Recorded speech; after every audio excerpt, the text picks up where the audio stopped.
I moved into apartment 7B on a Tuesday. The building was old. Quiet. The kind of place where people don't ask questions. Perfect. I'd been running for 3 months. New city. New name. New hair color. My ex, Derek, wasn't the type to let go. He was a cop. He had friends everywhere. And the last time I tried to leave him, I spent 2 weeks in the hospital. So I disappeared. I chose this building because it was cheap, anonymous, and far from anyone who knew me. What I didn't know was that the man living across the hall wasn't hiding from anyone. He was the danger. I first saw him the day I moved in.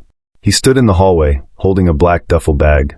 Tall, dark suit, eyes like steel. He looked at me once. Didn't smile. Didn't nod.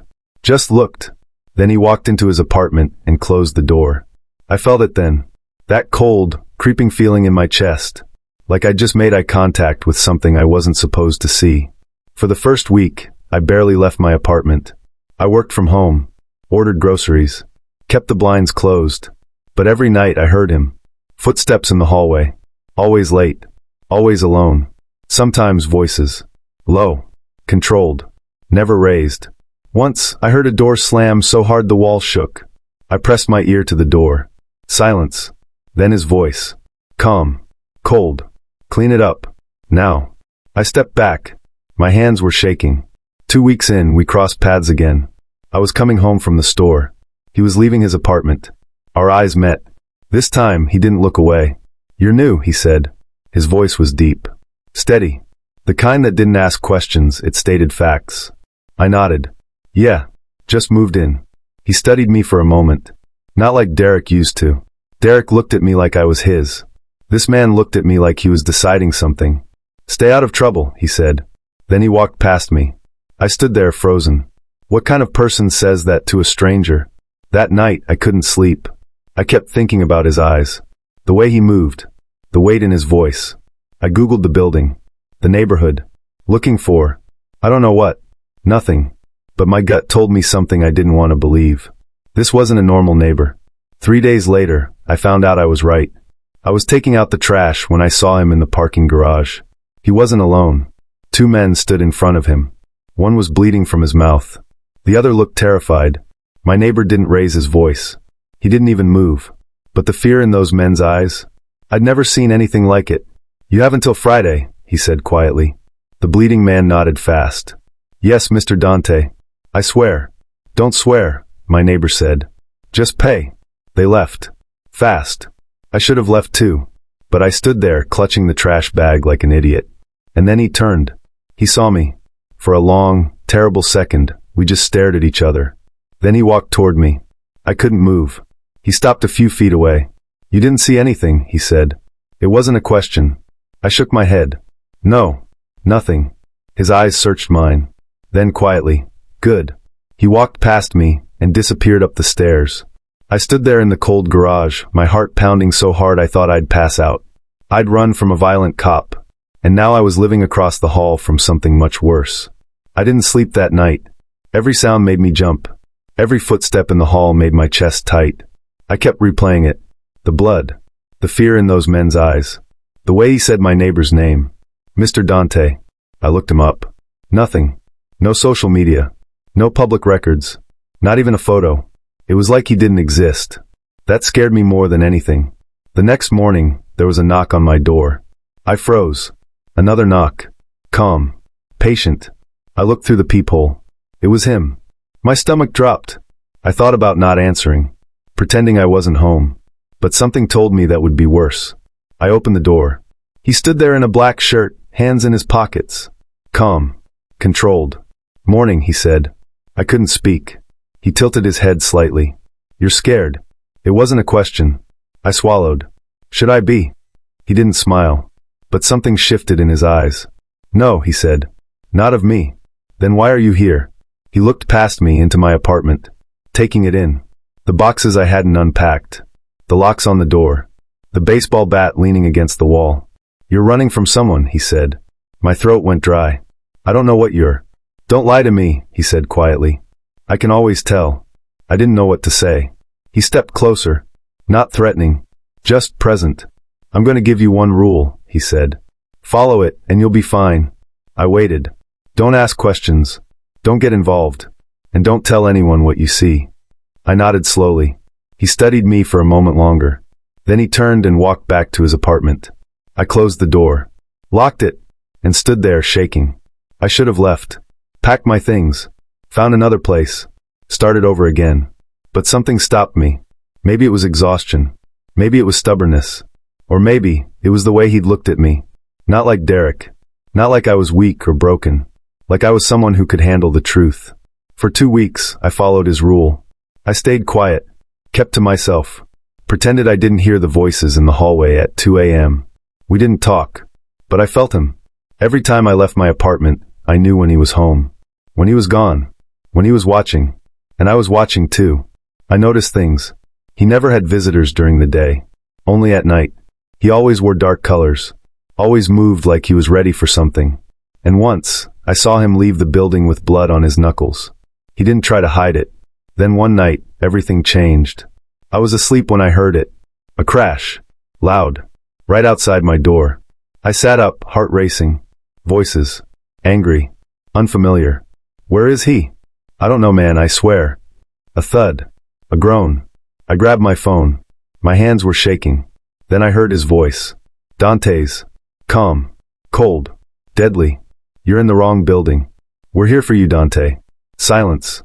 Then quietly, big mistake. What happened next was fast. Sounds I didn't understand. A body hitting the floor. Someone running. Then nothing. I stood frozen in the dark, barely breathing. A knock on my door. Soft. Controlled. Opened the door. It was him. I didn't move. I know you're awake, he said. Open it. Now. I did. He stood there, blood on his shirt. His knuckles split. But his face. Calm. Like nothing had happened. Pack a bag, he said. What? Why? Because they know you live here. And they'll use you to get to me. My blood went cold. I don't understand. You don't need to, he said. You need to move. Now. 5 minutes later, I was in his car. A black sedan.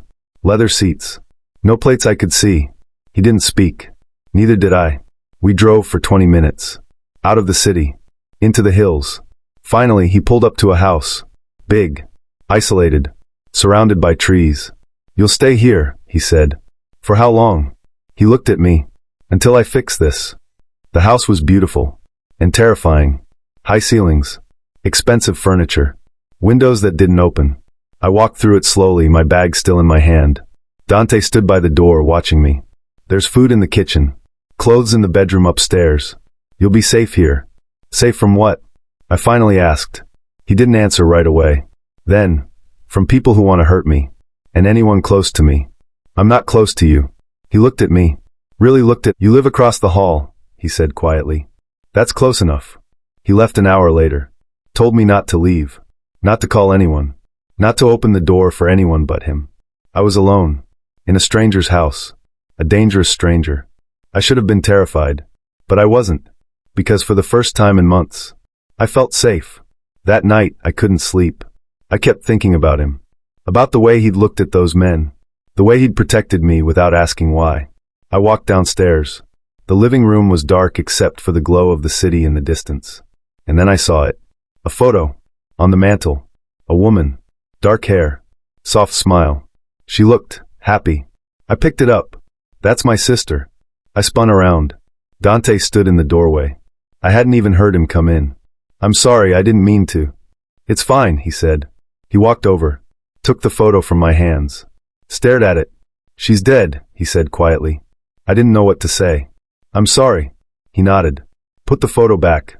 She was the only person who ever saw me as more than this. He didn't say what this was. He didn't have to. We stood there in silence. And for the first time, I saw something in his eyes. Not danger. Pain. I stayed in that house for 6 days. Dante came and went. Sometimes for hours. Sometimes for a whole day. He never told me where he went. But I started to notice things. The way he moved when he came back. Slower. Stiffer. The cuts on his hands. The bruises on his ribs I saw once when his shirt rode up. He was fighting something. And he was losing. On the 7th night, I made dinner. It was stupid. Impulsive. But I needed to do something. When he walked in, he stopped. Stared at the table. The food. Me. What is this? He asked. Dinner, I said. You don't have to eat it. I don't know. I wanted to. He didn't move. Then slowly he sat down. We ate in silence.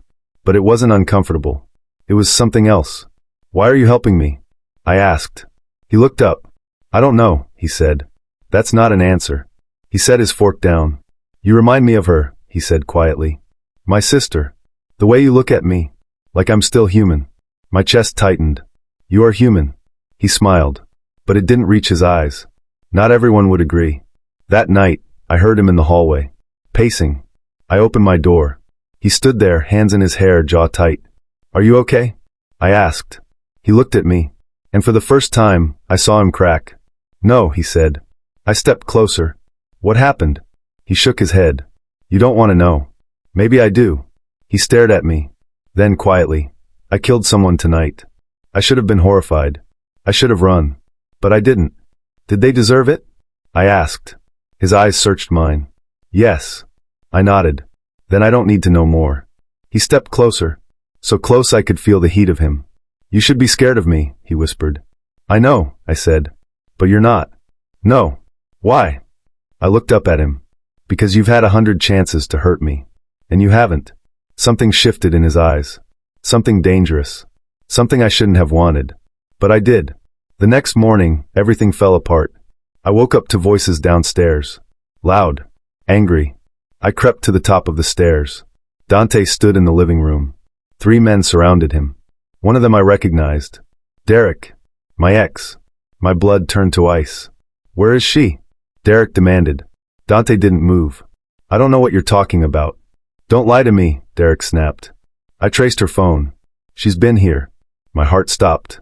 I'd turned my phone off. I thought I'd been careful. But Derek was a cop. He always found a way. She's not here, Dante said calmly. Derek stepped closer. You think you can hide her from me? I own this city. I know who you are, Dante. And I know what you do. Dante's jaw tightened. Then you know what happens to people who threaten me. Derek smiled. Cold. Cruel. She's mine. And I'm taking her back. I should have stayed hidden. But I couldn't. I walked down the stairs. All 4 men turned. Derek's face lit up. There you are. Dante's expression didn't change. But his body did. He shifted. Subtle. Protective. Putting himself between me and Derek. Come here, babe, Derek said. We're going home. I didn't move. I'm not going anywhere with you. His smile faded. Yes. You are. He started toward me. Dante stepped in front of him. She said no. Derek's eyes went dark. Move. No. Derek pulled his gun. Everything went silent. Dante didn't flinch. You really want to do this? Dante asked quietly. Derek pressed the gun to his chest. For her? Yeah. I do. Then Dante did something I'll never forget. He smiled. Not a kind smile. A promise. You just made the last mistake of your life. What happened next was fast. Dante moved like water. Smooth. Controlled. Brutal. The gun clattered to the floor. Derek screamed. I backed up, shaking.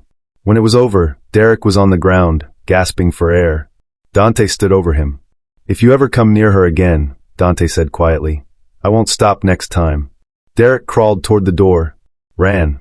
Dante turned to me. Blood on his knuckles. Calm in his eyes. Are you okay? He asked. I nodded. But I wasn't. Because I'd just realized something. I didn't just feel safe with him. I felt alive. After Derek left, the house felt different. Quieter.